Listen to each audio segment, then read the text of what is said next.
we've now got two challenges this afternoon.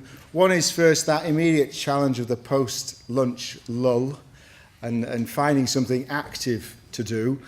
The other is rising to the challenge, if you like, of the morning, which was from academia and government and theory and possibilities to how do we do it and how do we actually do it in our day-to-day lives. And so, given that's a difficult ball, I'm going to throw it to Neil and let him take over for the next 40 minutes to deal, as I say, to look at and explore one of these sets of exploring our fantastic failures. Thank you very much, Neil.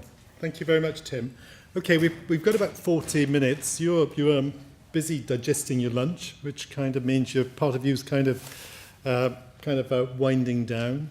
But let's try and get your brains active. To take us back to the conversation we had earlier on about transformational conversations, what I'd like you to do on tables is to start to think about some of your failures.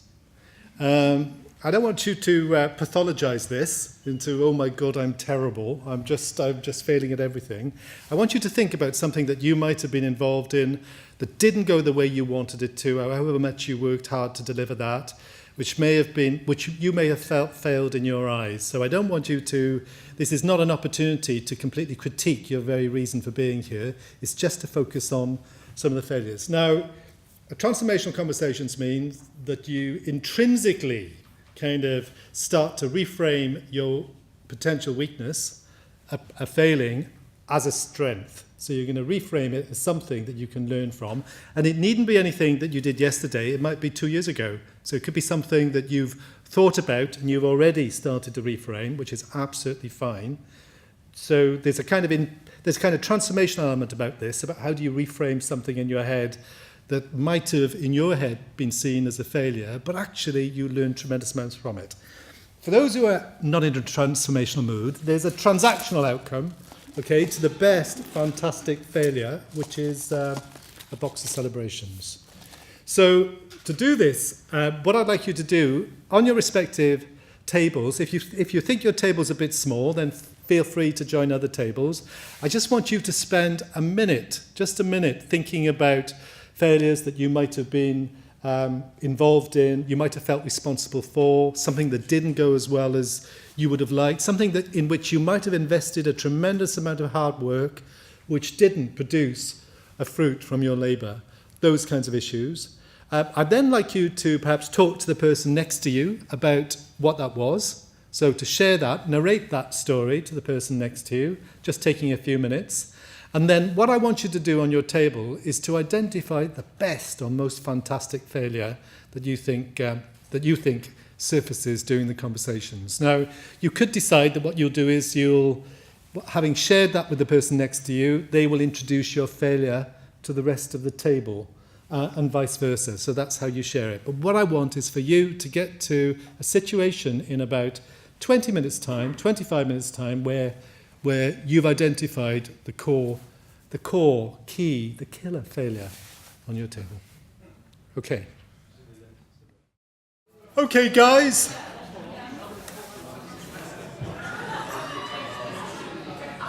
What we'd quite like to do now is we've got about 13 minutes to my estimation. So what I'd like is for us quickly to share on each table what you thought was the most fantastic failure, okay? This needs to be probably about a tweet long, so we've got some time here, so not too long, just broadly saying why on your table you thought it was a really good example of a failure. Who would like to start? Nobody wants to start. Okay. Who's brave enough to start? Okay. Let's take that table there.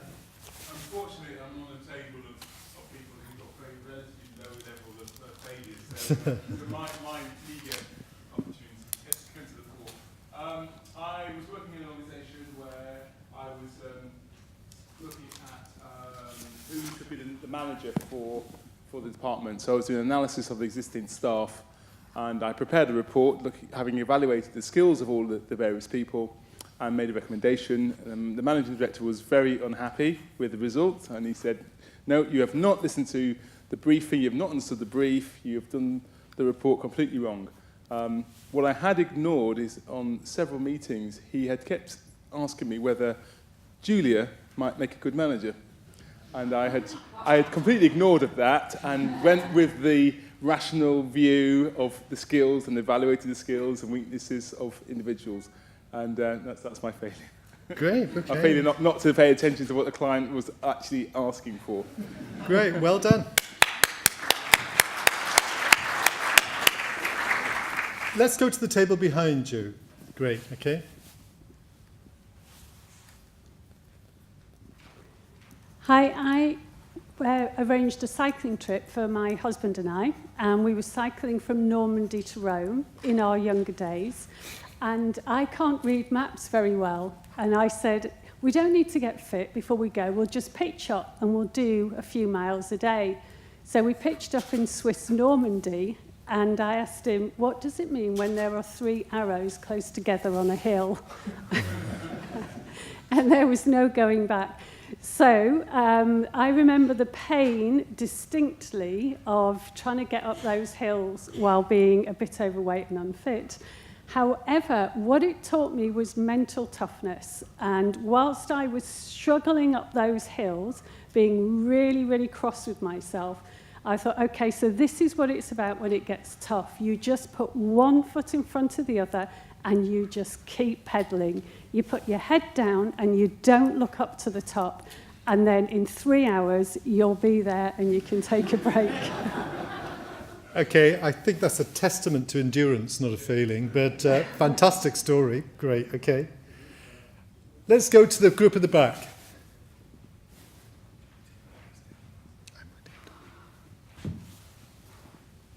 Hi, about 5 years ago, I was on holiday with my wife in Greece, and we were having dinner, and an elderly gentleman comes and sits alongside us and starts talking to us.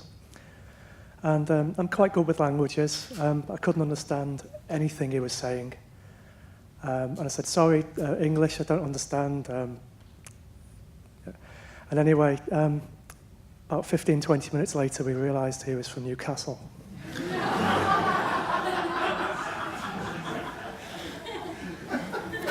Okay. That's an enormous feeling. Yeah. Okay. Let's go to next table. Yeah. Can I first say, Neil, that there's no such thing as failure? Okay. Yeah. Pret a Manger, which you all know, don't franchise, and they certainly didn't in 2003. And there was a group that was desperate to take them over to Dubai. They couldn't agree a deal, so we ended up creating a spin-off called Salad. We raised $8 million worth of funding based on loads of feasibility, and they wanted a quick rollout, so we opened 6 outlets in 12 weeks, but very quickly realized it wasn't going to work because people sat down at the tables and said, where are the waiters? And when they were told that they had to go and pick up their sandwiches and queue, they said, we're not doing that, this is Dubai. So 3 months later, they all shut down, $8 million down the drain, and that was the end of Salad. Okay, great. What I've learned since then, we never used to get everybody involved in the idea on the idea phase. So now we bring everybody in, from end users to designers to chefs to even competitors if we can, and we bring them into a concept kind of a concept of what we want to do, and we get feedback that way, and it's worked a lot better since. Great, thank you, Mo. Thank Great, you. Okay. Let's go to the table in front. Yeah.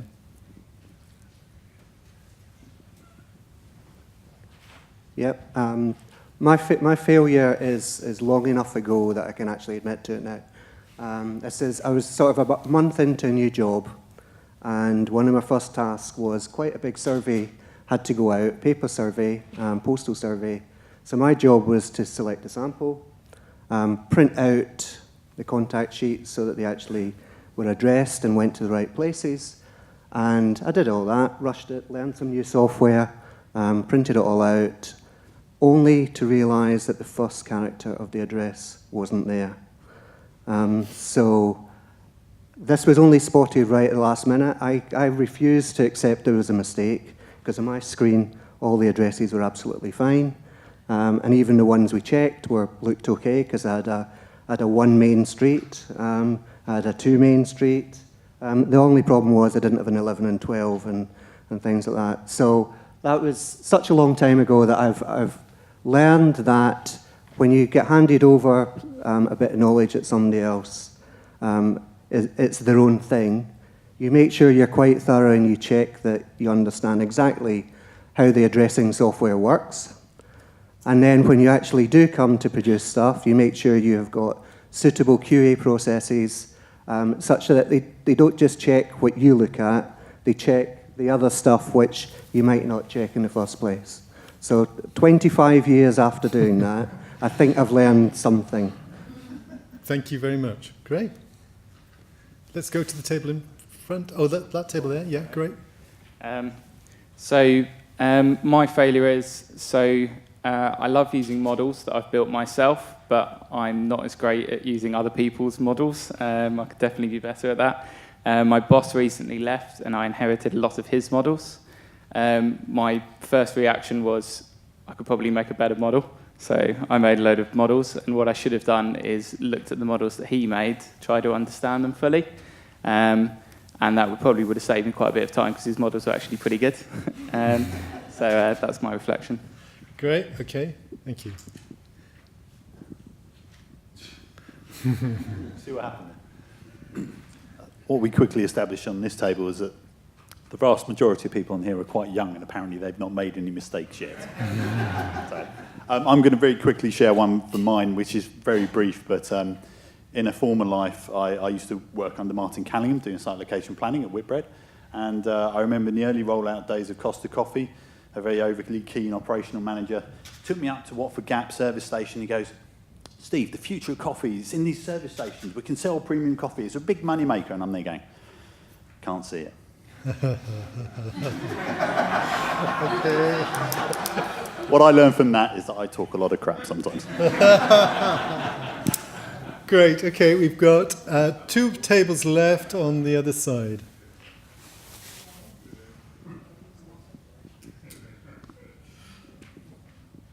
So we couldn't quite decide which was the most fantastic.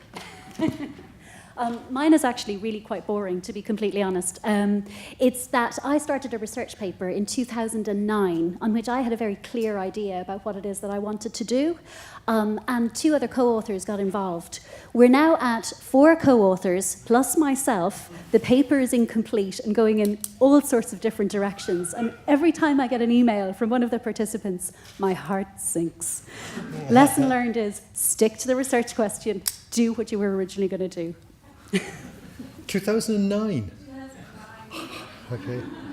It's an ongoing failure. It just has some interesting thoughts about what I might do. Great, okay. Last table.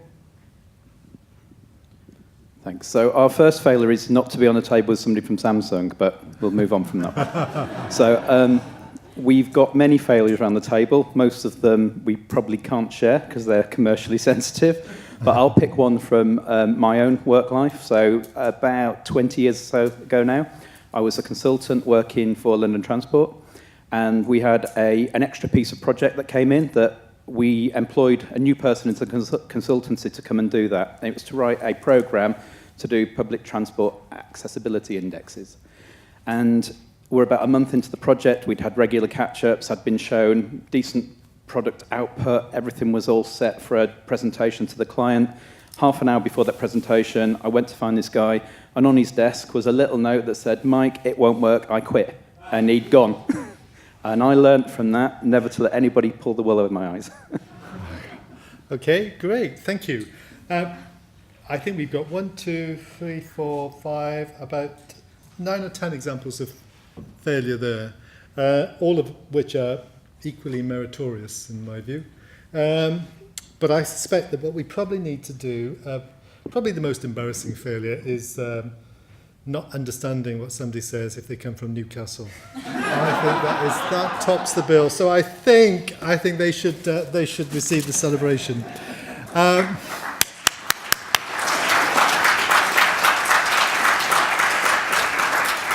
Just to close the session, it's a bit of fun, and it helps you, digest your lunch, and it gives you something else to think about. At a more serious level, it's about you being able to reframe some of those things. I've never yet met anybody who in a really successful position hasn't learned tremendous things from a journey of failure and success. And I think there's something about being able to embrace our sense of failure sometimes, even though that's immensely hard. And it often requires a great deal of courage to be able to look at something and say, I didn't do as well as I thought I was going to do. That's not the outcome I was looking for. I feel as if I let myself down and other people as part of that process. But I think back to the nature of curiosity, those conditions are that we have this relentless need to look out and to display courage and to think in different ways. And I think Fantastic Failures is an example of doing that. And I'd encourage you to perhaps go back and think about how your organisation can think about the concept of fantastic failures, because it isn't just the fact that you can talk about your failures, it's the fact that you create this transparency around the things you do really well and the things that actually sometimes you could improve on. And it helps to create an open, trusting culture where people can share these things. Yes, it can make you feel vulnerable, and yes, sometimes you can feel slightly exposed by it. But actually, that's probably what it means to work in an organisation where sometimes we just need to be more grown up in the way in which we work and speak to each other. So thank you very much for your time. That's been a really interesting session. I've really enjoyed presenting and talking to you today. Thank you.